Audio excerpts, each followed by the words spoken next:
تم بھی میرے نبی پر درود بھیجا کرو اور کثرت کے ساتھ ادب اور تعظیم کا حق ادا کرتے ہوئے سلام بھیجا کرو، سلام پڑھا کرو۔ تو یہ ایونٹس ہیں، یہ انگریڈینٹس ہیں، یہ اجزاء ترکیبی ہیں، یہ وہ ارکان ہیں جن پر محافل میلاد یا جشن میلاد النبی یا جلسہ میلاد النبی مشتمل ہوتا ہے۔ پھر اختتام پر اس میں لوگوں کو کھانا کھلاتے ہیں، فقراء ہو، مساکین ہو، غریب ہو، امیر ہو، مسافر ہو، اطعام طعام ہے، اور یہ اطعام طعام اسلام کے اندر خود سب سے بڑی عبادت ہے۔ حضور علیہ السلام سے پوچھا گیا یا رسول اللہ ای الاسلام خیر، اسلام کا کون سا گوشہ ایسا ہے جو سب سے بہتر ہو؟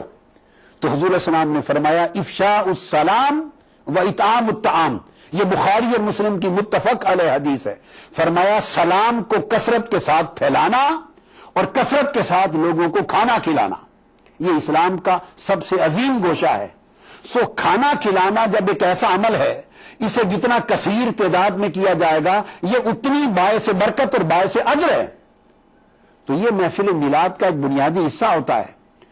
لہذا اور اس میں خاص چیز یہ ہوتی ہے کہ اس محفل میلاد میں حضور اسلام کے ذاتی شرف و عظمت کا بیان کیا جاتا ہے، آپ کی ولادت کا، آپ کے نسب مبارک اور آپ کے آباء و اجداد کے نسب کی طہارت کا بیان کیا جاتا ہے، آپ کے خاندان کی عظمت کو بیان کرتے ہیں، آپ کی ولادت کی باسعادت گھڑی میں ظاہر ہونے والے ارحاسات کو بیان کرتے ہیں، آپ کے بچپن کے حالات و معجزات کو بیان کرتے ہیں، آپ کی عظمتوں اور کرامتوں کو بیان کرتے ہیں، حضور اسلام کی روحانی کیفیتوں کو بیان کرتے ہیں، جس سے آپ کا ذاتی شرف، ذاتی بلندی اور ذاتی عظمت اور آپ کی ہستی کا معجزانہ پہلو، آپ کی ہستی کا متصرفانہ پہلو، آپ کی ہستی کا روحانی پہلو، باطنی پہلو، عظمت کا پہلو اجاگر ہوتا ہے۔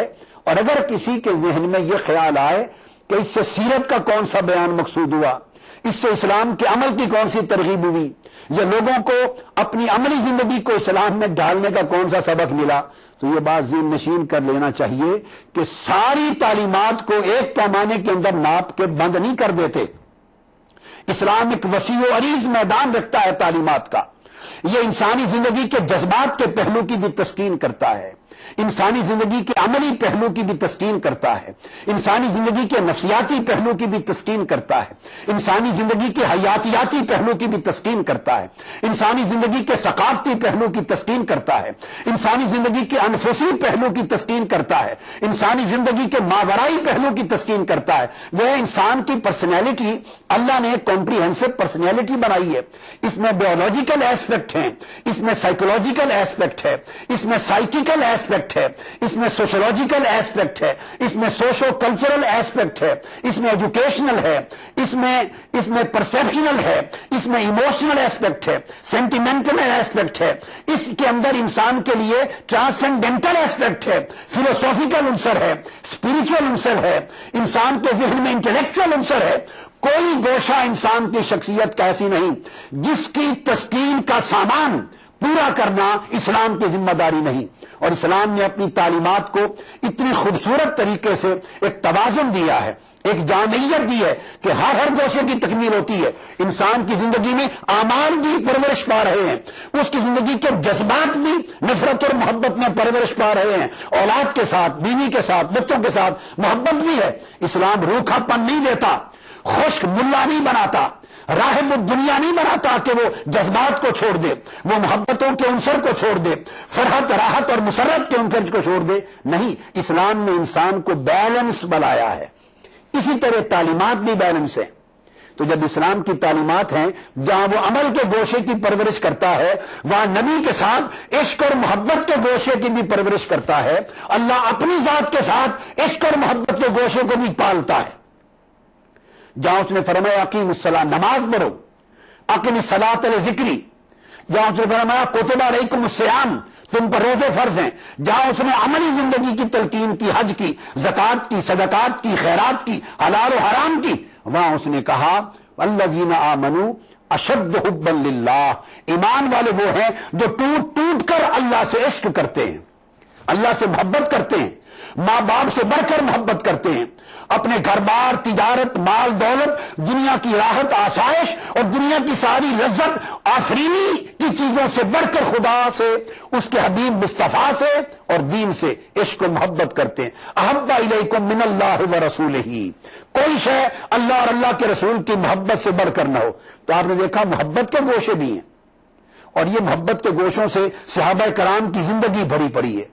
اب میں یہ عرض کرنا چاہتا ہوں کہ ان چیزوں کو بیان کرنا یہ خاص موسم میلاد النبی ہوتا ہے، جس میں ہمارے جذبات کو ایڈریس کیا جاتا ہے، تاکہ جذبات میخانوں میں جانے کی بجائے، نوجوانوں کے جذبات کلبز میں جانے کی بجائے، دنیا کی رنگینیوں میں کھو جانے کی بجائے انہیں رنگینی محبت مصطفیٰ کا درس دیا جائے، انہیں رنگینی گنبد خضرا دکھایا جائے، انہیں بجائے غلط راستوں پر بہک کر تباہ ہونے کی بجائے انہیں شہر مدینہ کے گلی کوچوں کی عوام سے محبت سکھائی جائے، انہیں حضور کی زلفوں کا اسیر بنایا جائے، انہیں چہرے مصطفیٰ کی محبتوں کے ساتھ متعلق کیا جائے۔ اور یہ اس وقت ہوتا ہے جب حضور کی ذاتی محبت، حسن و جمال اور کمال کو اجاگر کیا جائے گا۔ یہ مضمون میلاد ہے۔ اس کا بیان اگر آپ احادیث کی کتابیں پڑھیں تو حدیث کی کتابیں ان مضامین سے بھری پڑی ہیں، مگر بدقسمتی یہ ہے کہ لوگوں نے دین کے ٹکڑے کر لیے، اپنے مطلب کا دین لوگوں کو بتاتے ہیں، اپنی ذاتی من گھڑت تصورات پر مبنی ایک جز دین کا لوگوں کو بتاتے ہیں، اور اس طرح بتاتے ہیں کہ لوگ سمجھتے ہیں شاید کل دین یہی ہے۔ یہ وجہ ہے کہ نوجوان نسل دین کو روکھا سمجھ کر، آؤٹ ڈیٹڈ سمجھ کر، انتہا پسندانہ تصور سمجھ کر دور ہوتی جا رہی ہے۔ اب میں ترمذی شریف کو آپ کے سامنے کوٹ کر رہا ہوں، سیاستہ کی کتاب ہے، اور اس کی کتاب میں اب کتاب المناقب ہے ترمذی شریف کی، اس کا پہلا باب ہے باب فی فضل النبی۔ اس کے اندر حضور علیہ السلام نے جو حدیث بیان کی، صحابہ کرام سے پوچھا، یہ بڑی قابل توجہ، یہ مضمون میلاد ہے جو حضور خود بیان کرتے، اجتماع منعقد کرتے، منبر رکھوایا جاتا، صحابہ کا اجتماع ہوتا، جہاں کبھی کبھی حضور خطاب میں ان کو کبھی نماز کی تلقین فرما رہے ہیں، کبھی روزے کی، کبھی حج کی، کبھی زکوٰۃ کی، کبھی لوگوں کے ساتھ رشتہ و سلوک کی، کبھی نیکی کی، تقویٰ کی، بر کی، صلہ رحمی کی، اور معاشرتی معاملات، دینی معاملات، سماجی معاملات، اخلاقی معاملات، جہاں طرح طرح کی عملی زندگی کو سنوارنے کے خطاب ہو رہے ہیں، وہاں کبھی کبھی منبر پہ کھڑے ہو کر آقا کہ خطابات کا موضوع اپنی ذات کی عظمت، اپنی ذات کی کرامت، اپنا معجزہ، اپنا نسب، اپنی ولادت، یہ بھی آقا علیہ السلام کا موضوع خطاب ہوا کرتا تھا۔ سو یہی موضوعات جشن میلاد النبی کا عنوان ہے۔ مگر بدقسمتی یہ ہے کہ لوگ جب آج دین کی تبلیغ کرتے ہیں تو ان سارے گوشوں کا بلیک آؤٹ کر دیتے ہیں ٹی وی پر، تقریروں میں۔ میں اس کو اجاگر کر رہا ہوں۔ تو حضور علیہ السلام نے فرمایا صحابہ کرام کو منبر پہ کھڑے ہوئے، یہ حدیث کتاب المناقب باب اول ہے، فی فضل النبی سے کوٹ کر رہا ہوں۔ صحابہ کا اجتماع، فرمایا قال من انا، لوگوں بتاؤ میں کون ہوں۔ اب سوچیں کوئی سوال ہے کرنے کا؟ پوچھا آقا نے میں کون ہوں؟ صحابہ کرام نے عرض کیا قالوا انت رسول اللہ علیک السلام، یا رسول اللہ آپ پر سلام ہو، آپ اللہ کے رسول ہیں۔ فرمایا ٹھیک ہے میں اللہ کا رسول ہوں، مگر میں پوچھنا چاہتا ہوں کہ میں کون ہوں۔ تو آپ نے دیکھا رسالت کو منصب قرار دیا، اور اس منصب کے ساتھ آج اپنا ذاتی تعارف کروا رہے ہیں۔ فرمایا قال انا محمد بن عبداللہ ابن عبد المطلب، میں محمد بن عبداللہ بن عبد المطلب ہوں۔ اپنا نسب بیان کیا، جبکہ حضور کا نسب شہر مکہ کا بچہ بچہ جانتا تھا، یہ کوئی ایسی بے خبری کی چیز نہیں تھی، ہر شخص جانتا تھا۔ مگر آپ نے اپنے نسب پاک کو، ولادت کو، خاندان کی عظمت کو، شرافت کو بیان کرنا، اس کو اپنی سنت بنایا۔ پھر فرمایا ان اللہ خلق الخلق فجعلنی فی خیرہم، اللہ نے کل مخلوقات کو پیدا کیا اور سب سے اعلیٰ مخلوق میں میری پیدائش ہوئی۔ ثم جعلہم فرقتین فجعلنی فی خیرہم فرقۃ، پھر ساری مخلوق کو دو گروہوں میں تقسیم کیا اور مجھے سب سے اعلیٰ گروہ میں پیدا فرمایا۔ فرمایا ثم جعلہم قبائل وجعلنی فی خیرہم قبیلۃ، پھر ساری انسانی مخلوق کو قبائل میں تقسیم کیا اور مجھے سب سے اعلیٰ قبیلوں میں پیدا کیا۔ آپ دیکھیں یہ سارا مضمون میلاد آ رہا ہے کہ میں کہاں پیدا ہوا، کس گروہ میں پیدا ہوا، کس قبیلے میں پیدا ہوا، مخلوق کے کس طبقے میں پیدا ہوا، تسلسل سے ولادت کا موضوع آ رہا ہے۔ پھر فرمایا ثم جعلهم بیوتا فجعلنی فی خیرہم بیتا، پھر اس اعلیٰ قبیلے کو مختلف گھروں میں خانوادوں میں تقسیم کیا اور مجھے سب سے اعلیٰ خانوادے اور گھر میں پیدا کیا. وانا خیرہم بیتا وخیرہم نفسا، سو میں اپنے خاندان کے اور گھر کے اعتبار سے بھی سب سے بلند و بالا ہوں اور اپنے نفس اور ذات کے اعتبار سے بھی سب سے اعلیٰ و افضل ہوں. یہ امام ترمذی نے حدیث حسن روایت کی. اب آپ نے دیکھا کہ یہ مضمون ان عملی تعلیمات پر مشتمل اسلامی موضوعات سے مختلف ہے.